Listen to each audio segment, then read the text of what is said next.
Hello friends, अगर आपने अपना एसआईपी स्टार्ट कर लिया है या स्टार्ट करने को सोच रहे हैं तो ये वीडियो आपके लिए है। इस वीडियो में वॉरेन बफेट के 3 टॉप स्ट्रेटजी जानेंगे जो आपके रिटर्न रेट में 3 से 4% का इजाफा कर देगा और ये 3 से 4% का इजाफा बहुत काफी होता है। इससे पहले कि वीडियो को स्टार्ट करें, क्या आपको पता है कि वॉरेन बफेट की उम्र क्या थी जब उन्होंने अपना पहला शेयर खरीदा था? कमेंट में टाइप करिए। आइए सबसे पहले जानते हैं 3 से 4% एक्स्ट्रा रेट ऑफ रिटर्न आपके एसआईपी पर कितना बड़ा इंपैक्ट डालता है। मान लीजिए आपने किसी इंडेक्स फंड्स में मंथली एसआईपी 25,000 रुपये से स्टार्ट किया जो तकरीबन 15% का रेट ऑफ रिटर्न देता है और आप एसआईपी 20 साल के लिए कंटिन्यू करते हैं तो आपको 20 साल बाद टोटल वैल्यू 3 करोड़ 80 लाख रुपए मिलेंगे। लेकिन अगर आपको एक्स्ट्रा रेट ऑफ रिटर्न 3 से 4% का मिल जाए, मतलब 18% का रेट ऑफ रिटर्न मिल जाता है, तब यह सेम एसआईपी 20 साल के बाद 5 करोड़ 85 लाख रुपए का टोटल अमाउंट प्रोड्यूस करेगा, जिसका मतलब है 2 करोड़ रुपए का भारी डिफरेंस आ जाता है सिर्फ रेट ऑफ रिटर्न में 3% का चेंज आने से। फाइनेंशियल एक्सप्रेस रिपोर्ट के सर्वे के अकॉर्डिंग आज भी 90% से ज्यादा इंडियंस अपने पैसे को फिक्स डिपॉजिट में इन्वेस्ट करते हैं और सिर्फ 10% इंडियन ही म्यूचुअल फंड्स और स्टॉक्स में इन्वेस्ट करते हैं। अगर बात एफडी की करें तो एफडी में सिर्फ 6% का रेट ऑफ रिटर्न मिलता है और देश की इन्फ्लेशन रेट 5% to 7% के रेंज में वेरी करता है। मतलब आप जितना पैसा एफडी में इन्वेस्ट करते हैं वह पैसा as it is same value रह जाता है विद टाइम या थोड़ा घट जाता है। भले ही नंबर्स में ज्यादा होगा बट परचेजिंग पावर कम हो जाएगा। तो अब बिना देरी के जानते हैं इन 3 टेक्निक्स को जिसका यूज करके 3% या उससे ज्यादा रेट ऑफ रिटर्न में इजाफा हो जाए। और इन टेक्निक्स की सबसे अच्छी बात यह है कि इसके लिए आपको कोई एक्स्ट्रा एफर्ट की जरूरत भी नहीं होगी। आपको महीने में सिर्फ 1 से 2 घंटे खर्च करना होगा। मान लीजिए सोनू 9 to 5 जॉब में फंसा है। सोनू के पास इतना टाइम नहीं है कि मार्केट का प्रॉपर रिसर्च और एनालिसिस कर सके, लेकिन इसके बावजूद भी सोनू को कंजर्वेटिव अप्रोच ऑफ एसआईपी से ज्यादा रिटर्न गेन करना है। तो सोनू अपने 10,000 रुपये की एसआईपी को इंडेक्स फंड में कंटिन्यू रखता है, लेकिन इसके साथ में उसने मार्केट में और भी अपॉर्चुनिटी तलाशना शुरू किया। इस तरह उसे जब भी लगता है कि मार्केट डाउन जा चुकी है तब वह कुछ एक्स्ट्रा अमाउंट तुरंत इन्वेस्ट कर देता है। जब हर तरफ मार्केट में पैनिक हो रही होती है तब सोनू बिना कोई स्ट्रेस लिए उस अपॉर्चुनिटी का फायदा उठाता है और एक्स्ट्रा रिटर्न हासिल करने के लिए अपना पैसा इन्वेस्ट कर देता है। Because Warren Buffett once said that it's wise for investors to be fearful when others are greedy and to be greedy only when others are fearful। लेकिन अब क्वेश्चन यह आता है कि जब सारे लोग पैनिक कर रहे हैं तो सोनू को कैसे पता लग रहा है कि यह इन्वेस्टमेंट का सबसे अच्छा टाइम है? और दूसरा, अगर मार्केट डाउन जा रही है तो आखिर कितना % तक मार्केट डाउन जाएगी? तब इन्वेस्ट करने का बेस्ट टाइम क्या रहेगा? तो इन क्वेश्चंस के आंसर्स के लिए सोनू फॉलो करता है 3 टेक्निक्स को, मतलब 3 इंडिकेटर्स। आइए जानते हैं इनके बारे में। इंडिकेटर नंबर 1, रिलेटिव स्ट्रेंथ और रिलेटिव स्ट्रेंथ इंडेक्स, जिसे शॉर्ट फॉर्म में आरएसआई भी कहा जाता है। आरएसआई का इस्तेमाल जनरली मार्केट ट्रेंड को देखने के लिए किया जाता है। इसका यूज करके इन्वेस्टर्स ये एस्टिमेट लगाने की कोशिश करते हैं कि मार्केट अभी ऊपर है या फिर नीचे। आरएसआई की वैल्यू हमेशा 0 से 100 के बीच में मूव करती है। ट्रेडिशनली जब आरएसआई की वैल्यू 70 या उससे ऊपर चली जाती है तो ऐसा कहा जाता है कि मार्केट ओवर वैल्यूड है, यानी कि महंगी है। वहीं जब इसकी वैल्यू 30 या उससे कम होती है तो ऐसा कहा जाता है कि मार्केट सस्ती है, यानी कि नीचे चली गई है। इसी मौके का फायदा सोनू तुरंत उठा लेता है। वो कैसे? आइए देखते हैं। सबसे पहले सोनू एक फ्री वेबसाइट का इस्तेमाल करता है जिसका नाम है ट्रेडिंग व्यू। इसके बाद वो सर्च टैब पर जाता है और वहां से निफ्टी 50 सर्च करता है, जिसके बाद इस तरह का चार्ट ओपन हो जाता है। तब वह यहाँ से मंथ सिलेक्ट करता है क्योंकि उसे एक दिन के लिए नहीं बल्कि लॉन्ग टर्म के लिए इन्वेस्ट करना है। इसके बाद वह इंडिकेटर्स वाले सेक्शन पर क्लिक करता है, यानी रिलेटिव स्ट्रेंथ इंडेक्स टाइप करने के बाद यहाँ पर आरएसआई का ग्राफ स्क्रीन आ जाएगा, जिसके बाद वह आरएसआई की सेटिंग में जाकर इसकी लेंथ 2 सिलेक्ट करता है।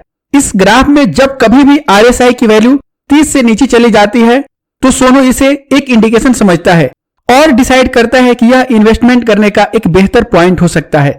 लेकिन सोनू को यह भी समझ है कि सिर्फ एक इंडिकेटर के सहारे इतनी बड़ी स्टॉक मार्केट का सही आकलन संभव नहीं है, इसलिए वह इस्तेमाल करता है स्ट्रेटजी या इंडिकेटर नंबर 2, जिसे खुद दुनिया के जाने माने इन्वेस्टर वॉरेन बफेट ने तैयार किया है। इसलिए इस इंडिकेटर का नाम वॉरेन बफेट इंडिकेटर रखा गया है। यह एक सिंपल सा फॉर्मूला है। सिंपली मार्केट कैप को जीडीपी से डिवाइड कर देना है और आपको बफेट इंडिकेटर की वैल्यू मिल जाएगी। अब आप इस वेबसाइट को देखिए जिसका नाम है gurufocus.com। इसमें आपको पता चल जाएगा कि बफेट इंडिकेटर की वैल्यू कितनी हो तो मार्केट सस्ती है या कितनी हो तो महंगी होती है। तो वॉरेन बफेट के अकॉर्डिंग बफेट इंडिकेटर की वैल्यू 64% से कम हो तो मार्केट अंडर वैल्यू होती है और अगर इसकी वैल्यू 119% से ज्यादा हो तो हाईली ओवर वैल्यूड होती है। साथ ही इसमें नीचे बताया हुआ है कि करंट सिनारियो के हिसाब से मार्केट कैसी है। जैसे मान लीजिए इस टाइम अगर वॉरेन बफेट इंडिकेटर की वैल्यू 101.67% है तो समझ जाओ कि इस समय मार्केट थोड़ी सी ओवर वैल्यूड है। यहाँ पर भी सोनू को संतुष्टि नहीं होती है कि इन्वेस्ट करने के लिए यह टाइम बेस्ट है या नहीं। इसलिए वह थर्ड और सबसे लास्ट स्ट्रेटजी का इस्तेमाल करता है जिसका नाम है PE ratio. Normally PE ratio market के सेंटीमेंट्स और मूड को दर्शाता है। जब पीई रेशियो की वैल्यू ज्यादा होती है तो इसका मतलब होता है कि इन्वेस्टर्स मार्केट से बहुत खुश हैं और एक्चुअल में जो मार्केट की वैल्यू होनी थी उससे भी ज्यादा प्राइस इन्वेस्टर्स मार्केट को दे रहे हैं। इसी तरह जब पीई रेशियो की वैल्यू कम होती है तो यह इस बात को दर्शाता है कि इन्वेस्टर्स के सेंटीमेंट्स मार्केट को लेकर थोड़े डगमगाए हुए हैं। उन्हें डर है कि अगर इस समय में मार्केट में इन्वेस्ट किया तो कहीं कुछ गड़बड़ ना हो जाए। लेकिन वहीं दूसरी तरफ सोनू जैसे स्मार्ट इन्वेस्टर को यह पता होता है कि यही सबसे राइट टाइम है अपने इन्वेस्टमेंट को मार्केट का हिस्सा बनाने का और साथ ही और सभी लोगों से ज्यादा रिटर्न हासिल करने का। इसलिए सोनू बिना इस मौके को गंवाए तुरंत अपना पैसा इन्वेस्ट करने का मन बना लेता है। लेकिन इसके पहले सोनू एक और काम करता है और वह है निफ्टी की पी वैल्यू चेक करना, जिसके लिए वह primeinvestor.in वेबसाइट का यूज करता है। इस वेबसाइट के अनुसार अगर निफ्टी की पी वैल्यू 14.6 से 21.8 के रेंज में रहती है तो मार्केट सस्ती होती है, यानी यह इंडिकेट करता है कि एक्स्ट्रा पैसे लगाए जा सकते हैं। लेकिन अगर पी की वैल्यू 28.3 to 36.4 के बीच में रहती है तो समझ लीजिए कि मार्केट महंगी हो चुकी है। इस समय एक्स्ट्रा इन्वेस्टमेंट नहीं करना चाहिए। इस टाइम एसआईपी नॉर्मल ढंग से चलेगी। तो दोस्तों यह तो हम सभी लोग जानते हैं कि लॉन्ग टर्म में एसआईपी से हमेशा पॉजिटिव रिटर्न्स ही मिलते हैं। लेकिन यह सब एक्स्ट्रा पैसा लगाना या मार्केट को वैल्यू करना ऐसा इसलिए करेंगे ताकि हम एसआईपी से भी कुछ बढ़कर कर सके और एक्स्ट्रा 3 to 4% का रिटर्न ले सके और ज्यादा से ज्यादा बेनिफिट हो। हालांकि यह तीनों मेथड्स काफी अच्छे हैं एक्स्ट्रा रिटर्न्स लेने के लिए। लेकिन अगर आप रोज रोज इनको मार्केट में अप्लाई करेंगे तो आपको बहुत सारी फॉल्स इंडिकेशंस मिल सकती है जो आपको आपके रास्ते से भटका सकती है। यह बात याद रखना बहुत जरूरी है कि आप एक लॉन्ग टर्म इन्वेस्टर हैं, न कि ट्रेडर। अगर आप एक एनालिसिस डेली करने लगेंगे तो आप जल्द ही लॉन्ग टर्म से एक शॉर्ट टर्म ट्रेडर में तब्दील हो जाएंगे। इसलिए वाइजली इनका इस्तेमाल करिए और बार बार मार्केट को देखने से बचिए या पोर्टफोलियो को हर समय चेक करते रहने से भी बचिए, क्योंकि सोनू भी इन बातों का ख्याल हर समय रखता है। इसलिए तो वह 18 to 19% तक का रेट ऑफ रिटर्न कमा लेता है। अगर इसी तरह आप भी चाहते हैं कि अदर लोगों से थोड़ा सा एक्स्ट्रा 3 to 4% का रिटर्न लिया जाए तो आप इस मेथड का इस्तेमाल कर सकते हैं और आने वाले समय में एक अच्छा सा रिटर्न हासिल करके फाइनेंशियली इंडिपेंडेंट भी हो जाएंगे और इस तरह आप अपनी लाइफ एंजॉय कर सकते हैं बिना फ्यूचर की टेंशन लिए। तो दोस्तों अगर आपने अभी तक अपनी एसआईपी शुरू नहीं की है तो अभी शुरू कर लीजिए। आपको फ्री में डीमेट अकाउंट ओपन करने के लिए लिंक डिस्क्रिप्शन बॉक्स और फर्स्ट कमेंट में मिल जाएगी। तो आज के लिए बस इतना ही। उम्मीद करता हूं कि आपको इस वीडियो से काफी कुछ सीखने को मिला होगा।